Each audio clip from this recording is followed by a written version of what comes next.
Hello and welcome on this short video on how to use this workbook on the hadiths of Sahih al Bukhari. The advantage of using this workbook over, for example, hadiths in PDF or online, such as that of sunnah.com, is that using Excel makes it much easier and faster to search through the hadiths.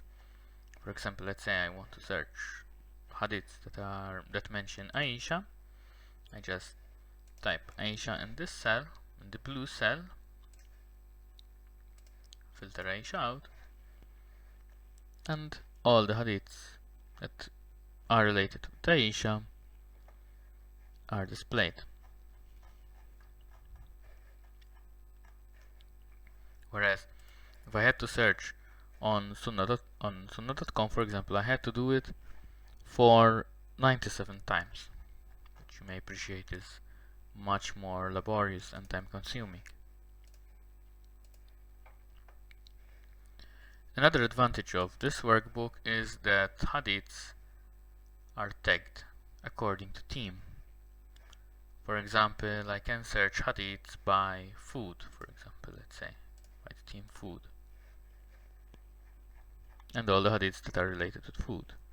And I can also search by multiple themes, for example, food and treatment of slaves. And these are the hadiths which are related with both food and treatment of slaves.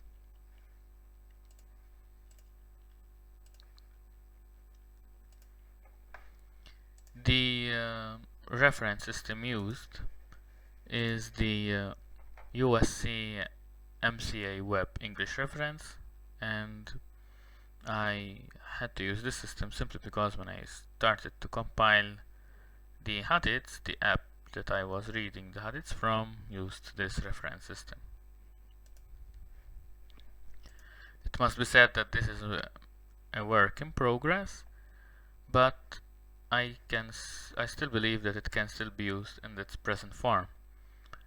Just you can check if you have any doubts. You can check the hadiths with the hadiths like in PDF form or on sunnah.com. The workbook itself is divided into 5 tabs.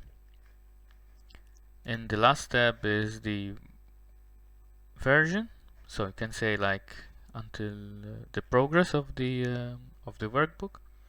For example, in this version it is until book 72, hadith number 852. In the first tab you have general descriptions of the schema.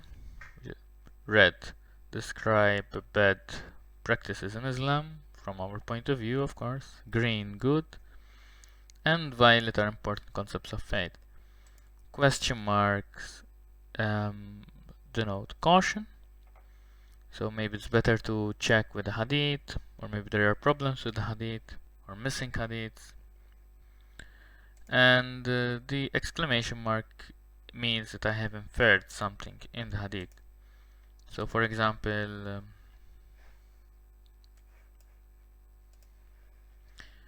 in hadith number 5967,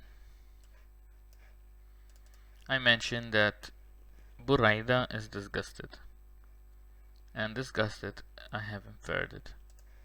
And if we read it, we see I said to Khalid, don't you see what Ali did? What is this? Buraida is asking Muhammad.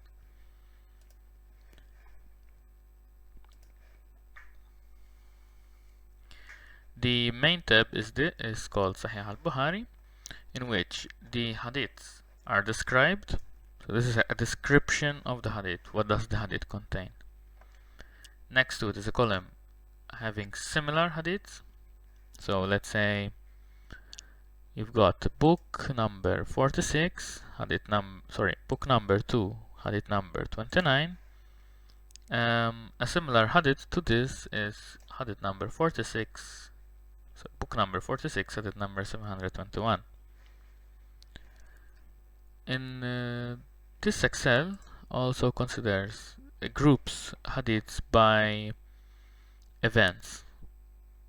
Events or maybe certain subjects like medicine, and we can find them here.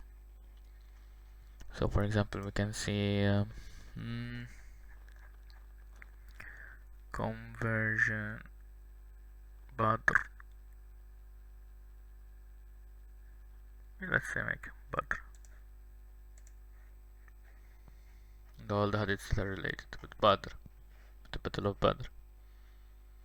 I try to put hadiths in chronological order, but this has not always been possible.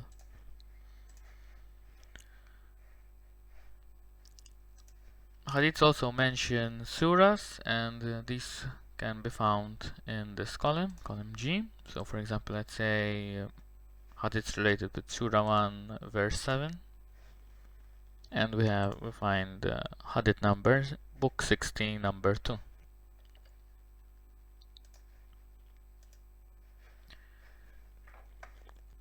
The second tab is a tab that lists contradictory hadiths, and the fourth tab lists the themes. There's quite a lot of themes, and sometimes I found myself in difficulty in themes that are closely related with each other. Therefore, I decided to add these two columns, and therefore you can search through the themes, or the themes grouped by typing in this cell here. For example, let's say we want to see themes that are related with agriculture or food. And all the themes that are related with food are here. So it can be agriculture, but also can be found maybe under agriculture, alcohol, food, and hunt. And there is a description where appropriate. For example, food, there is no need for description, but hunting, game. That's all from my end. I hope that this project serves you well. And that's it. Take care.